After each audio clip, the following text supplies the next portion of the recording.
অনেক সময় এই ধরনের বাংলা কথা বলতে শুনি যে তোমাকে পরীক্ষায় পাশ করতেই হবে, তোমাকে কাজটি করতেই হবে, অথবা আমাকে ভোরে ঘুম থেকে উঠতেই হবে।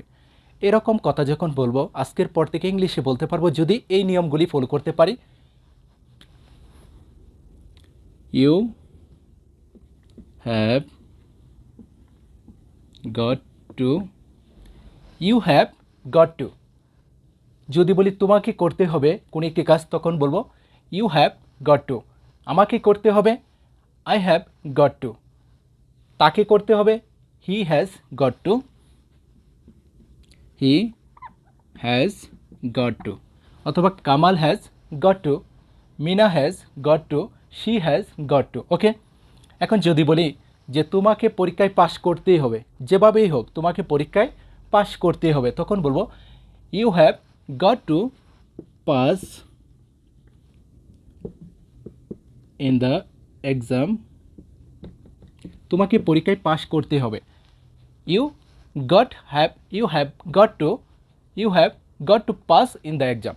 এখানে টু এর পরে ভার্বের একটি প্রেজেন্ট রূপ বলবো, তারপর বাকি অংশটুকু বলবো। ওকে, যদি বলি তাকে পরীক্ষায় পাশ করতে হবে, তখন বলবো হি has got to pass in the exam. যদি বলি যে আমাকে ভোরে ঘুম থেকে উঠতেই হবে, তখন বলবো I have got to get up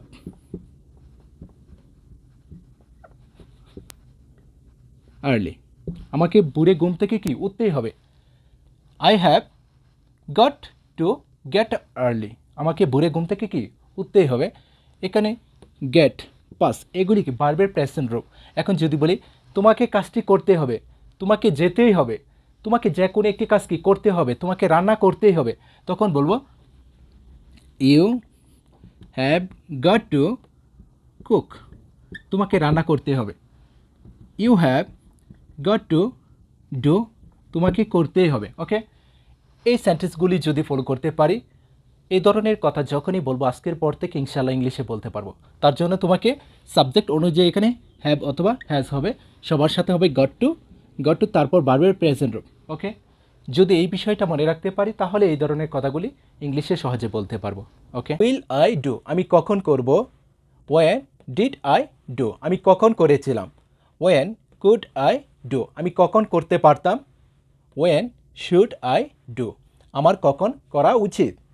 when do I do, আমি কখন করি। যখন এই ধরনের কথা বলবো শুরুতে বলবো কি ওয়েন, তারপর এদের যে কোনো একজনকে ইউজ করব। তারপর এখানে তুমি যে কোনো সাবজেক্ট ইউজ করতে পারো। এখানে ডু এর পরিবর্তে তুমি এরকম যত ভার্বের প্রেজেন্ট রূপ রয়েছে, গো, রিড, প্লে, তুমি শুধু এখানে বসিয়ে দাও তাহলেই হবে। ওকে, ওয়েন ক্যান আই গো, আমি কখন যেতে পারি। ওয়েন উইল আই গো, আমি কখন যাব। ওয়েন ডিড আই গো, আমি কখন গিয়েছিলাম। ওয়েন কুড আই গো, আমি কখন যেতে পারতাম। ওয়েন শুড আই গো, আমার কখন যাওয়া উচিত।